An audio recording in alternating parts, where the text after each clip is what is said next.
The most dangerous women in Maryland. They are murderers, dealers, and thieves. I've been shot at. You go through that through the game.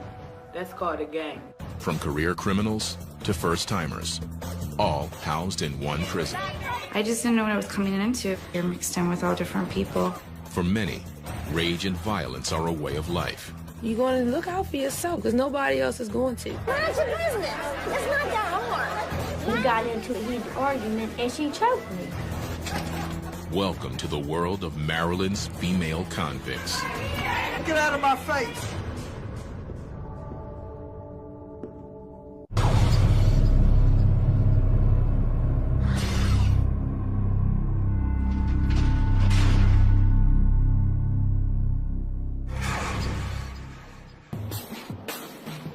Jessup, Maryland, outside of Baltimore.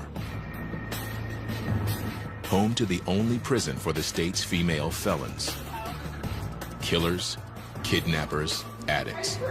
They all land here at Maryland Correctional Institution for Women, or MCIW. Come on, my lover.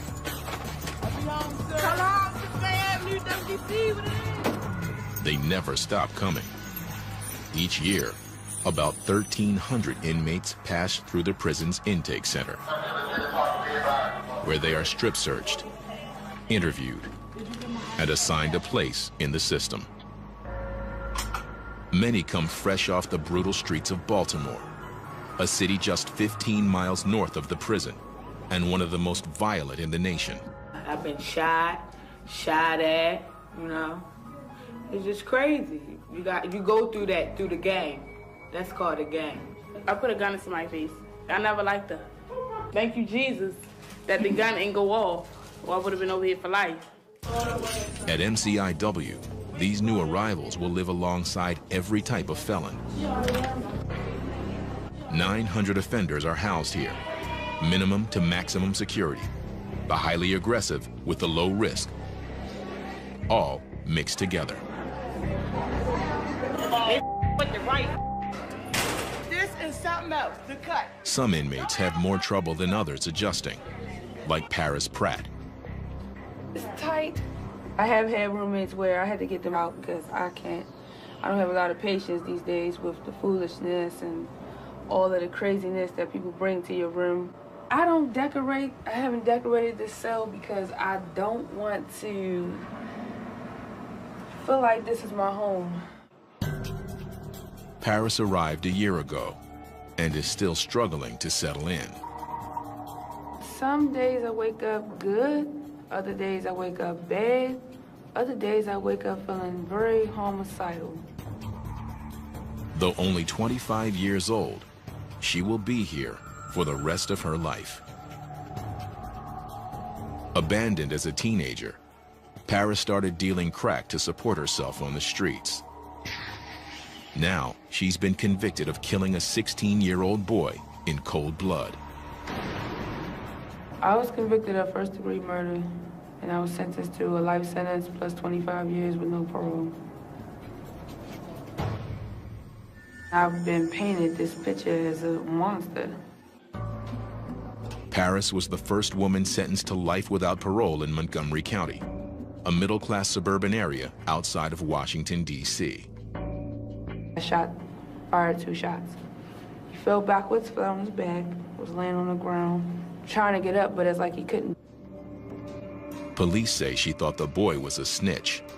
She claims that it was self-defense. Things got ugly. When his hand came out of his pocket a little bit, I saw the knife in his hand. So my first instincts, just like anybody else, was to defend myself. Paris is trying hard to keep herself in check behind bars. If she breaks the rules, she'll wind up in segregation or lock. If somebody touches me, I'm definitely going on lock because I'm definitely going to defend myself. Lock is the unit reserved for the highly violent and explosive. Offenders are confined to their cells 23 hours a day. It's the last place inmates want to be. I haven't been on lock, thank God, but because I have an attitude. I do have an attitude. You're going to look out for yourself because you have to, because nobody else is going to. If I stay here and I let somebody stab me in here, I'm stabbed. They're not going to give a damn about what caused it, who did what, or whatever. The first thing they're going to do is say, oh, okay, you did it, lock her up. It's up to officers like Captain Hannah to keep Paris and other inmates under control. In her 20-year career, this wife and mother of 3 has come across every type of criminal, male and female. She knows that these women are dangerously on the edge. You're working with people who have committed crimes, have the potential to commit more crimes, so that's the danger element. You're working with people who are unstable, have a lot of mental health issues, emotional issues, and some people just not going to like you just because. This afternoon, Captain Hannah is making rounds on the prison campus, making sure inmates are inside, getting ready for daily count. She's aware of how unpredictable and unstable these women can be, and is careful as she approaches an agitated offender in a nearby building. Nobody wants to help me. I want help. I want somebody to help me. That's what I want. I want to stop banging on the doors and the windows, begging for help, and nobody is helping me. I need help. What's the problem? I don't understand. The inmate might try to reach through the bars in the window and hurt someone. So Captain Hannah must calm her down. Quiet and try to appease me. It's easier to talk them down as long as you keep calm. Eventually they'll come down. But if you start screaming, hollering, getting excited with them, it's going to blow up proportion, and you won't be able to get control of the situation. There's always a possibility that I could be attacked. Some have tried in the past, so the threat is always there. I don't forget where I am. I remember where I am. I am in prison. Inside, inmates are locking down. They're free to be out of their cells for most of the day, but must be back for 2:30 afternoon count. Don't be disrespectful. I'm not being disrespectful like that. Actually, you didn't have to say get out the bed. You didn't have to say that. I don't want to be on. You didn't have to say that though. All right. On a housing unit floor, one officer watches up to 112 inmates with only a radio for backup. They are unarmed so that weapons do not fall into the wrong hands. But that means control is crucial here.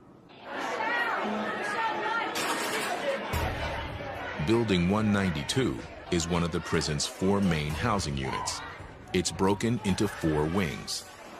One of them, D Wing, houses inmates who have serious anger and behavioral issues. Yeah.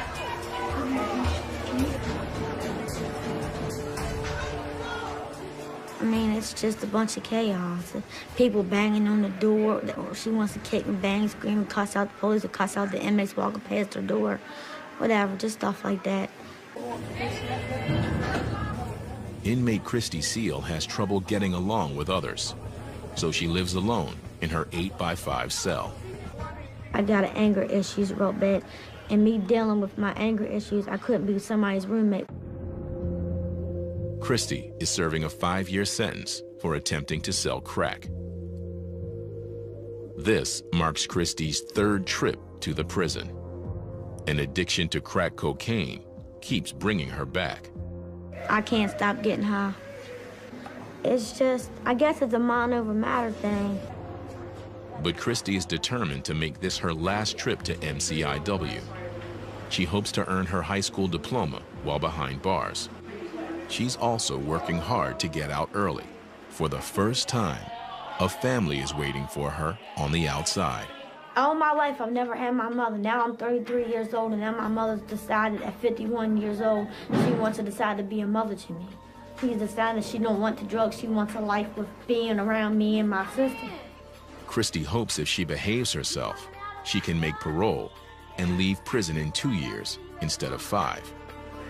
To do that, she can't go off on inmates in the prison's general population. If I can't deal with people in population, how am I going to deal with people in society? To help keep calm, she turns to her inmate girlfriend, but that means breaking the rules. She's like my soulmate. I mean, we're so much alike, but we're so different too. And it's like, we just belong together. The prison doesn't allow for relationships since they often lead to conflict. And the last thing Christy needs is any more trouble.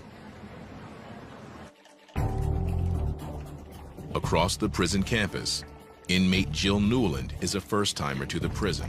Hers is not a typical criminal background, and this place makes her anxious. I just didn't know what I was coming into. It was the unknown. It was really scary. You are mixed in with lifers. You're mixed in with all different people. The 34-year-old grew up in a middle-class suburb of Baltimore, attended college, and led a comfortable life until she got hooked on painkillers. It just escalated. I ran out of prescription medication, so I went to other things. I started experimenting with heroin, cocaine, things like that. Jill soon found herself disappearing for days into Baltimore drug houses. People were dealing drugs out of the house, constantly people in and out, probably up to 60 to 70 people in the house at a time. It's just crazy where drugs lead you. She eventually turned to crime to support her habit. Convicted of first-degree burglary, Jill got an 8-year sentence, but was put on probation. She violated her probation and is now doing hard time. Prison is tough enough for first-timers, but for Jill, it's proving even harder. She was 3 months pregnant when coming to prison, but then found out she is having twins when she arrived. I didn't know I was having twins till I got down here. So it was a joyful occasion, then it was sad. The girl we're gonna name Savannah Hope, and the boy is gonna be Jacob. Jill already has a 3-year-old daughter and a 1-year-old son, both of whom live with her husband. My two at home, I don't really talk about that much. It's like a sore subject because I sit there and it's hard to deal with. You know, one day I was there, next day I'm gone. I really wasn't being a good mom because a good mom doesn't get high. In this prison, pregnant inmates are treated like everyone else. I thought like they'd have a whole little pregnancy area and like, you know, just I thought it'd be different, not really mixed in with general population. I was nervous about that at first because I was thinking if there was a fight, you know, it's very easy for me to, you know, get bumped into. Anything could happen, and yeah, that scared me. I mean, you have to watch yourself. Because she is carrying twins, Jill's pregnancy is considered high risk. Twins are often premature, and her past drug use could compromise the baby's health. As her due date nears, the prison has confined Jill to the infirmary, a small wing separate from the main housing units. Security cameras monitor these women 24/7 in case something goes wrong. I'm really concerned about their health. I mean, I think their health is good, but it's still scary because you don't know. I mean, I won't know until the babies are born. As it's getting closer, it's getting worse. But I can't do anything about it, so I've just tried to deal with it. I have to take it one day at a time and just hope for the best. But Jill will have to deal with far more than she expects in the days to come.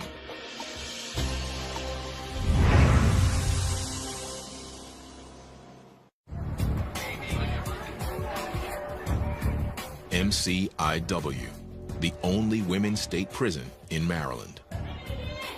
Some inmates stay only a few months, others remain for life. The number of women behind bars is climbing at a rate nearly twice as fast as that for men. There are more women now that are committing crimes that, which leads to incarceration. Anywhere from prostitution to drug charges, murder charges, theft, just as volatile as male crimes.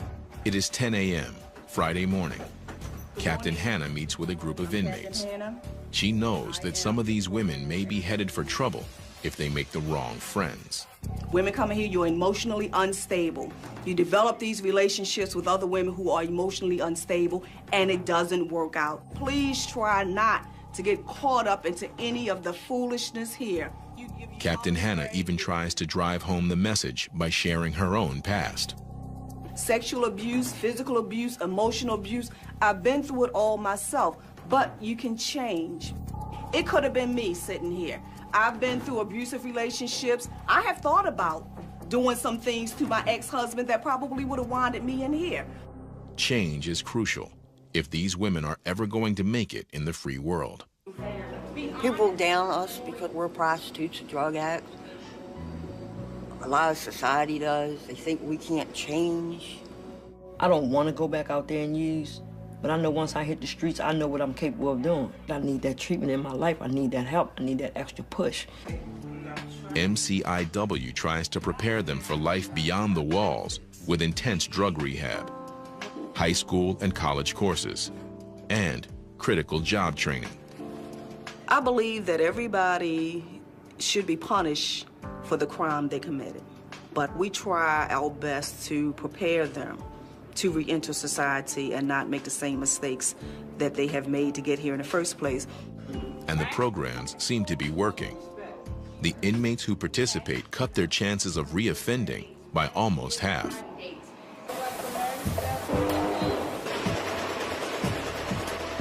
The prison sew shop offers some of the best training.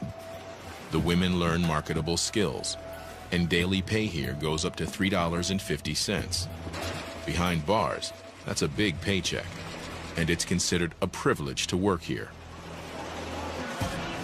Lifer and convicted murderer Paris Pratt is one of 85 women who have landed a job here, making uniforms and flags for the state. The work keeps Paris busy and keeps her mind off being locked up. But the distraction only goes so far. It's like I'm really going through something within myself. Wake up, you're around the same people, doing the same dumb stuff. You work, you slave for a little bit of money, eat the same stuff that's disgusting. It's like really you had nothing to look forward to. Etta Myers also helps Paris get through the days. The two women work together in the sew shop. Etta is a fellow lifer and one of the few inmates she trusts. Etta has been here for 32 years. I used to think she got to be crazy to be still sane after 32 years, you know. Paris. But I guess as time goes along and I learn how to cope with things and deal with things differently, maybe I can be like her one day. Etta was convicted of killing a man during an attempted robbery in his home. I got locked up in 1977 for murder in the first degree with a handgun. Before I came to jail, I was married. I was a drug addict. Like Paris, she came to the prison in her early 20s, and at first, didn't think she would make it. There was nobody that I could trust in jail, so it was easier for me to stay by myself than to mingle with somebody who I didn't know anything about. I was very uneducated, very fragile, very empty inside, very frightened, very, very afraid. Okay, I wake up because... I met Paris about a year ago. She had just come into prison with a life sentence. They wanted her to know that there were people here who actually had been here for a long period of time and had fared just well. Her first question was, how long have you been here? And oh my God, you look so good. And I'm like, you know, I don't know what good is, but thanks. Etta knows that Paris is on edge. I don't think that it has hit her. Reality has really not set in. For most of us who serve a long sentence, it takes a couple of years before it actually settles in, before you're able to accept it. For the people that don't accept it, it's going to be really hard because life is hard in jail.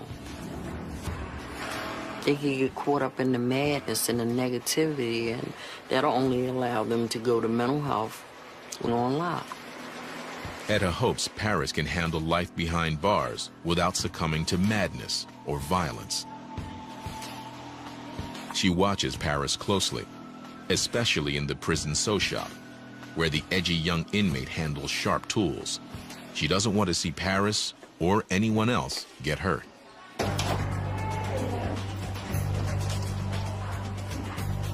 All items must be carefully tracked. We do an inventory of all the tools, so when something turns up missing, all doors are locked, we'll put on lockdown until that particular tool is found. And at the start and close of each shift, officers give everyone a thorough pat-down. So anytime you come in and out, you're definitely safe. Scissors, screwdrivers, even needles. In the hands of an angry inmate, they could easily become lethal weapons. It's almost 11:30, lunchtime, and a large crowd is gathering in the chow hall. With so many inmates in one place, a lot can go wrong in just seconds. Inmate Christy Seal has been working hard to stay out of trouble and to make parole. But today in the chow hall, an ordinary lunch with her girlfriend goes wrong. Mind your business, stay out my business. It's not that hard, you know what I'm saying? An argument breaks out between the two of them, and suddenly, the girlfriend grabs Christy by the throat. Mind your business.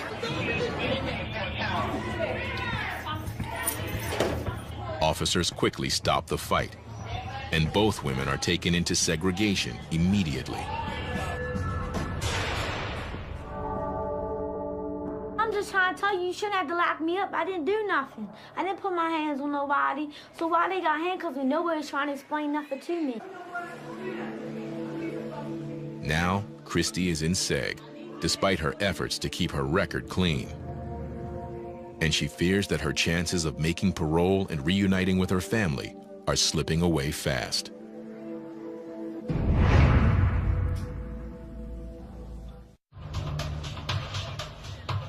Thursday morning at Maryland Correctional Institution for Women. Here, behind the mesh of razor wire, 900 of the state's worst female offenders are forced to live together. At any given time, about 20 of these inmates are pregnant. Among them is convicted burglar and drug addict Jill Newland, who is expecting twins. 3 weeks remain until her delivery date. Every week, Jill undergoes a routine checkup. Her weight, blood pressure, and the baby's heartbeat, along with the size of the uterus. But today's exam brings some scary news. As is often the case with twins, the babies are ready to come out weeks ahead of schedule. Jill must head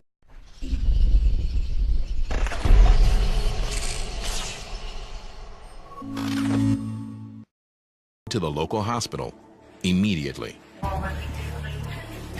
The anxiety started building up with the fact of knowing that it was coming to an end, and reality set in a little, and it's just a scary situation. But even now, security cannot be compromised.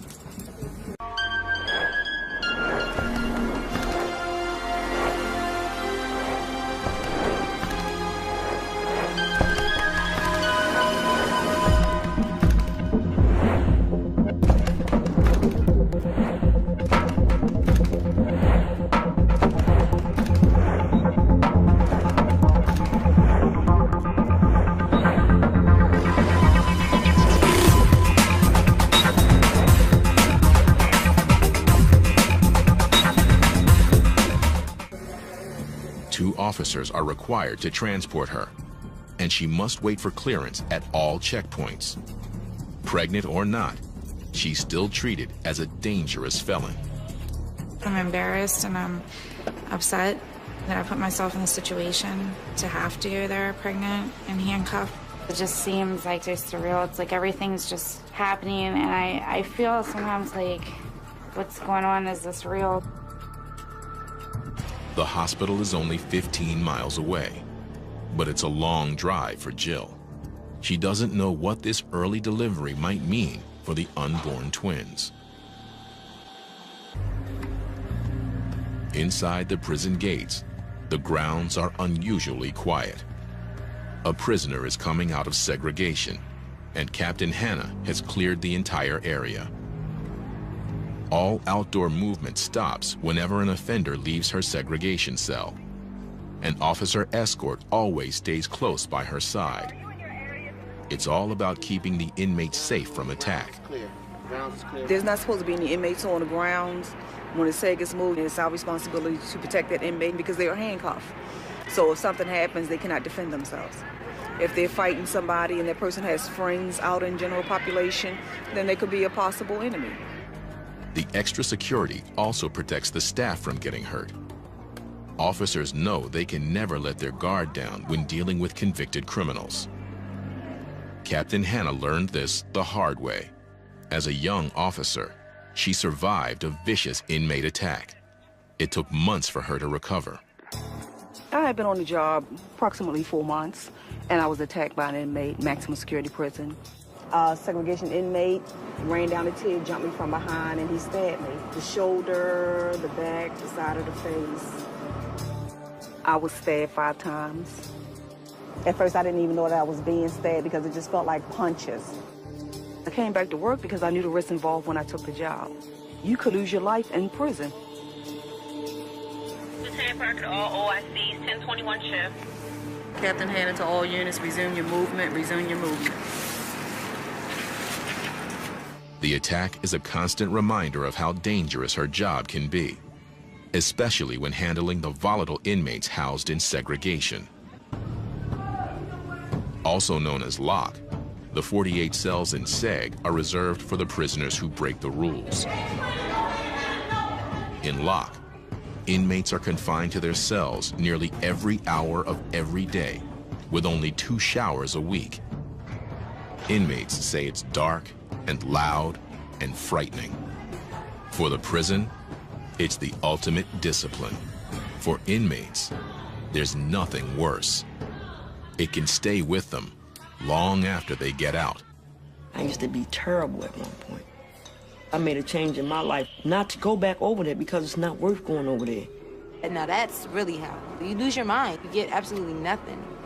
So you're sitting in this little cell, and I mean, people scream out the windows all night and sing. I mean, they do anything that they possibly can to keep their mind off of what they're going through. Man, lock is horrible. You never come out your cell. You got all this time to sit in there and just look at walls and think and talk to yourself. I mean, who wants to be over there and be miserable like that? I know I don't. I'm in school. I'm trying to do what I need to do to get out of here. I'm not trying to make my time stop by going in the lock. You know what I'm saying? And I'm telling you, you don't want to go over there. Christy Seal has just come out of lock after fighting in the cafeteria with her inmate girlfriend. My girlfriend is a liar. I'm finding out a lot of things that she's doing, being sneaky, being phony with stuff. I found out she was telling somebody that I need her. I don't need you, miss. Are you crazy? And we got into it in the cafeteria, and we got into a heated argument, and she choked me. This was Christy's first trip back to SEG in months. Luckily, she was cleared of all charges this time. The prison ruled the instigator was Christy's girlfriend, who remains in lock. She's always putting her hands on me. There's a scratch mark on my neck where it's healing up right there. She did that. You know what I'm saying? So I'm constantly smacking her back because I'm not going to just keep allowing you to put your hands on me and think I'm not going to smack you back. Hearing about the fight with her girlfriend, Captain Hannah brings Christy in for a talk after she is released from SEG. So what do you plan to do now? I'm going to try to stay away from her. And I did say try. We do not condone these relationships, but we know they do happen. And it doesn't work out. There are fights. The women may do certain things or act certain ways towards other inmates just to make this particular one jealous, and it creates a lot of problems. My anger took over because I couldn't. It felt like I couldn't breathe. I felt like everybody was ganging up on me. Mm-hmm. You have to be able to handle your anger issues. What do you have planned for when you leave here? If you don't have a plan, you're going to be back here. What about your education, college degree? Do you have your high school diploma? I can't get it. Well, why? Because I ain't smart enough yet. Yes, you are. Don't say that. I mean, I waited till I was an old lady before I got my bachelor's degree, but I did it. Issues come about. Hannah reminds Christy that she needs to stay focused on getting out and staying out of prison. One that I want you to focus on. You're going to be okay. I just want you to focus on you. Yeah. You getting better. You healing emotionally. Because when you leave, and you will be leaving, I want you to stay gone. I do too. Yeah, because I'm tired of seeing you in here. I'm tired of seeing myself in here. I'm tired of seeing myself in here. Christy is going to work hard to avoid any more trouble. But while Christy is now out of SEG, 25-year-old murderer Paris Pratt has landed there for the very first time. She's been accused of spitting on another inmate, which is a serious offense here. Major Carrington is a 21-year veteran of MCIW. She leads the team that is investigating the case. Spitting on somebody is considered assault because that's another person's body fluid being put on somebody. Spitting, throwing urine, throwing feces, that's considered assault. It started innocently, with Paris and a friend horsing around. But then it got out of hand. Because the case involves assault, both inmates will stay on lock until officers sort out the truth. Paris says she was unjustly accused. Nobody even cares enough to actually look into something and find the truth in it. And I think it's unfortunate that I have to sit in here and do all of this time and go through all of this and be miserable in here. Paris has never been in segregation before, and it sometimes makes inmates more unstable and more violent. Something's gonna have to give because I just can't live like this. I have so many bad days in here because I have never seen nothing like this before. This is really hard for me to really cope in this place. If found guilty, Paris could be in lock for weeks. And for a lifer already on edge, it could prove too much to handle.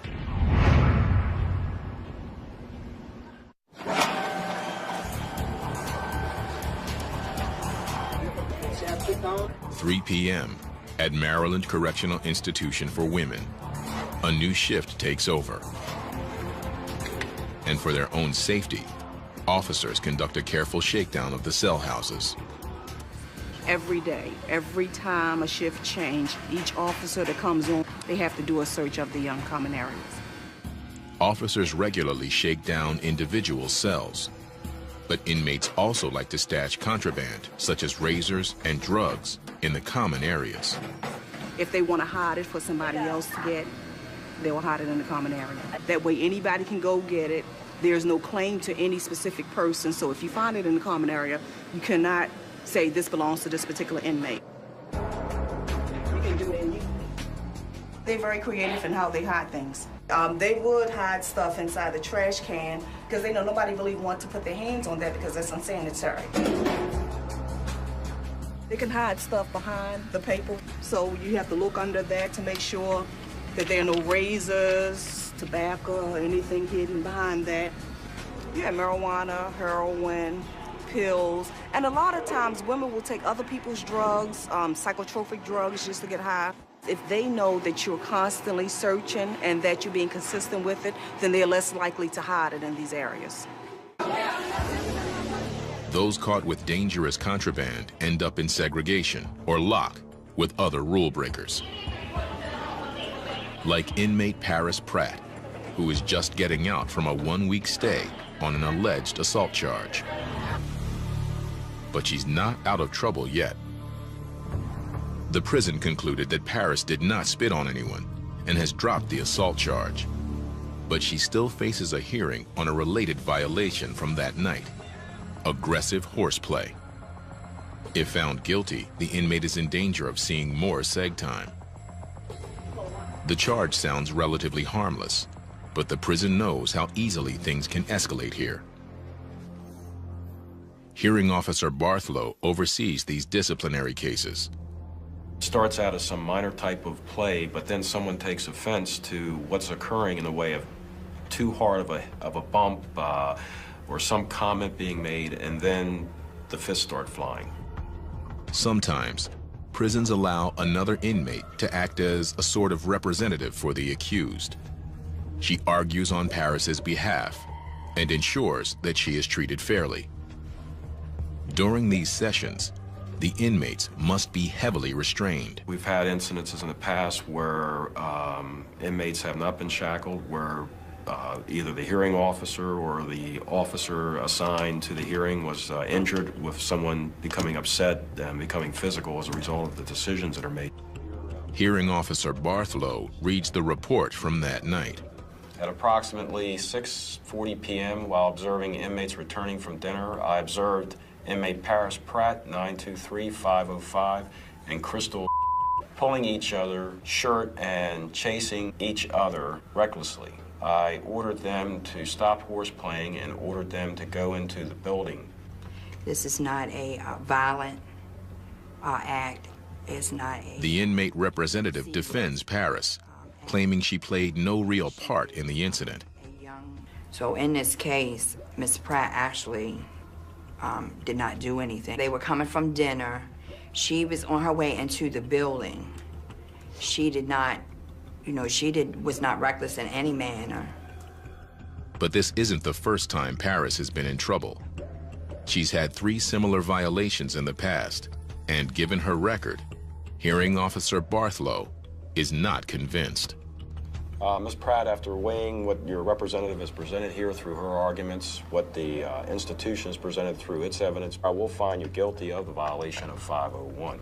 You're obviously having some problems with the rules and your adjustment here. If you don't work with the system, then the system, there are consequences to pay. And if you are found guilty of another violation within the next 3 months, it's mandatory that the hearing officer must impose segregation. That's disciplinary segregation.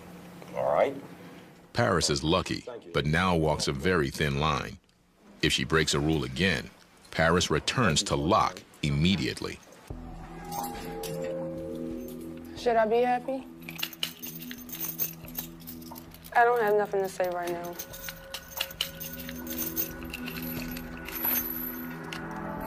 The thought of more seg time unnerves her. I can't live in there. So I can't function positively. It's like a big cage, and it's traumatizing. I went crazy over there. I mean, I didn't know what to do. You're gonna sell all these cages like you're an animal, yelling, screaming. It was just crazy. Back in the sew shop, Paris tries to return to her routine and focus on work, but she can't shake off her anger over the day's events. I'm frustrated. This whole situation, I'm just sick of this institution. Like, I'm sick of this place. I'm sick of it because they all full of shit. I'm probably gonna get in trouble for saying this, but I don't even care no more. I don't. Paris knows her outburst could lead to more trouble, but controlling her frustration may prove even harder now. Outside of the prison, at the local hospital, Jill Newland has just given birth to 2 babies, Savannah Hope and Jacob Michael. The girl is, 6 pounds, 3.8 ounces, and the boy was 5 pounds, 4.3 ounces. So. Both are healthy. I was concerned when I first got here, on how everything was gonna go, just being the high risk. But everything went okay. And I was very thankful. But even now, in the hospital, Jill is reminded that she is a convicted felon, as well as a new mom. Officers, rather than family members, stand by her bedside for the big occasion. The officers stay in the room with me. They don't stay outside the room. You can't just call your family and just expect everybody to come see you because it's a breach of security. I get really mad at myself. I'm like, look what I did now. Like, Jill, how stupid can you be? To let yourself get to this point. I mean, I should be with my family, with my husband, with his family. It should be a joyous occasion for everyone, and here I am prison giving birth. I definitely think the twins are getting a raw deal. 80% of the women at MCIW are mothers, and when they get locked up, their children are usually sent to live with other relatives or in foster care. In this case, Jill's husband will take care of the babies. He will pick them up from the hospital later today. I don't know if you can really get ready for something like that, but I guess, I don't have a choice. I like to stop the clock.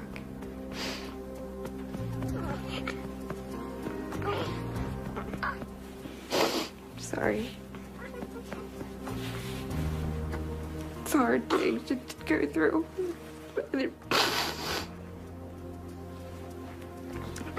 I didn't realize it was going to be this hard. In a few hours, Jill will be forced to give up her twins and return to an 8x5 cell. She has 7 more years to go.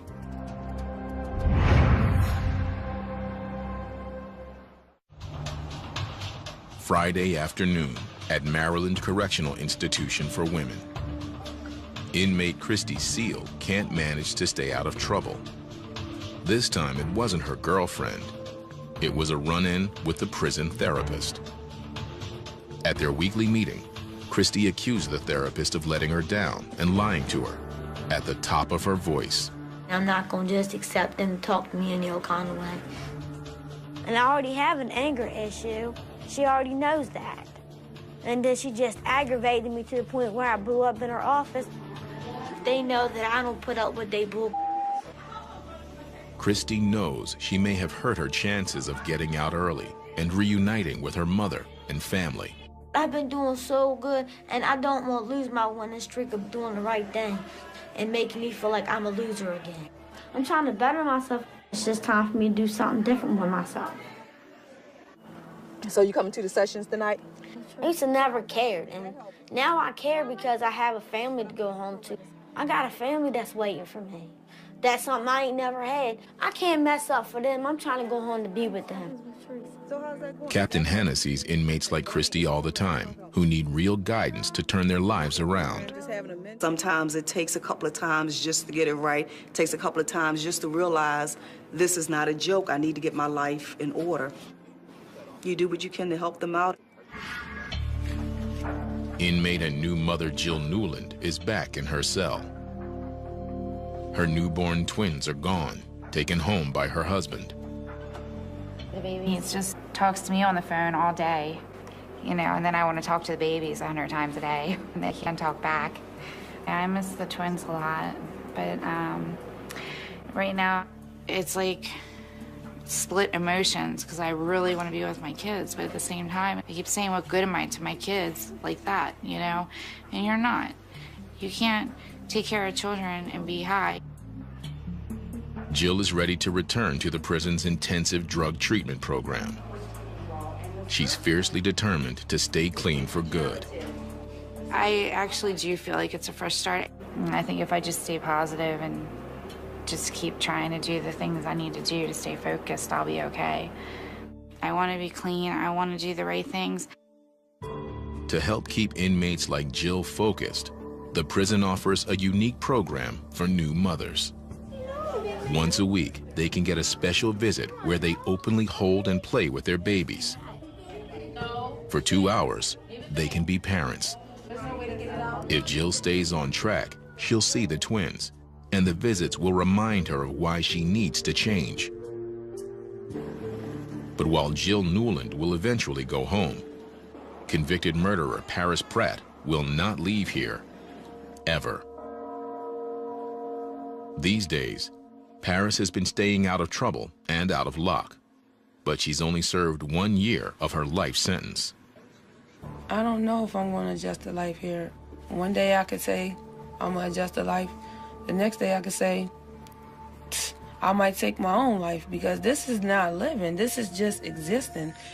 I just don't think I can do it in here. I really don't. To keep herself sane, Paris will continue to look to fellow lifer Etta Myers. It's a pretty frightening experience I think that she'll come along, but I think that it's going to take some bumps and bruises along the way. It's going to take some time for her to accept the reality that she may be here for a very long time. I was going through it, so I probably will get there. If I have to be here for years and years and years and years, you know what I mean? You have no other choice because you have to deal with it, but I'm just not there yet. Only time will tell if Paris can adjust. Everybody has an issue. When they come in here, there's a reason why they did what they did. And what we try to do is to help them, to process it, to look at ways that they can change within. Officers like Captain Hannah try to help the inmates find their way. I don't think that we should ever give up on people. I feel that my mission and my purpose is to help hurting women. Even just through caring, just being a kind of a decent kind of human being. Day after day, Maryland's female felons continue to fill the cells at MCIW. Whatever their crimes, the prison and the officers give these troubled women the chance to change their ways. But in the end, it's a choice each inmate must make for herself.